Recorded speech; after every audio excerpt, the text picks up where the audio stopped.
అందరికీ మరణాత ప్రియమైనటువంటి దేవుని పిల్లారా, మరి ఈ మధ్యకాలంలో మనం చూస్తూ ఉన్నాం.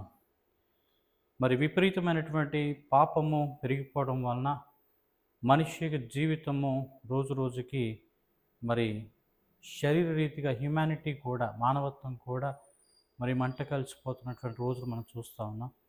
మరి ఈరోజు చెప్పబడేటువంటి గొప్ప మంచి విషయం ఏమిటంటే, మన జీవితంలో కొన్ని మార్పులు మనం చేసుకుంటే, అంటే మార్చుకోవాల్సినవి ఏంటి అంటే, మన నడత మార్చుకోవాలి, మన ప్రవర్తన మార్చుకోవాలి, మన విధానం మార్చుకోవాలి, మన భాష మార్చుకోవాలి. ఇవన్నీ మారాలి అంటే కొన్నిటిని మనం అవాయిడ్ చేయాలి.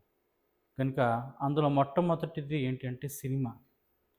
ఈ ప్రపంచంలో సినిమా ద్వారా మనుష్యుడు తాగుడు, అలాగే పేకాట ఆడడం, చెడ్డ వ్యసనాలు, వ్యభిచారం, బూతు మాటలు, అనేకమైన వాటిని సినిమా ప్రభావంతోనే మరి ప్రతి యువత కూడా పాడైపోవడానికి కారణం అవుతుంది సినిమా.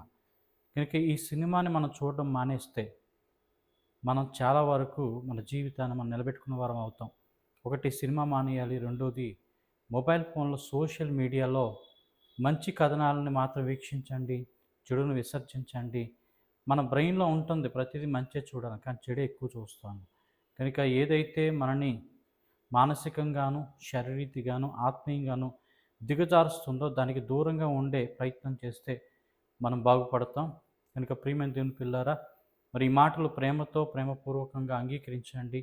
మరి ఈ లోకంలో మీలో ఉన్న వ్యసనాలు ఏమిటి ఉన్నాయో గుర్తించి వాటిని విడిచిపెట్టే ప్రయత్నం చేయండి. విడిచిపెట్టాలన్నా విడిచిపెట్టలేకపోతున్నారు అంటే మీరు దేవుని సన్నిధికి వెళ్ళి మోకరించి పశ్చాత్తాపంతో మీ పాపాలను ఒప్పుకొని దేవుడి దగ్గర ప్రాధాయపడితే దేవుడు క్షమించి మీకు మరింత మంచి బుద్ధి, జ్ఞానాన్ని, వివేచన దేవుడు అనుగ్రహిస్తాడు. కనుక అటువంటి రీతిగా దేవుడు మనందరం దీవించి ఆశీర్వదించును గాక.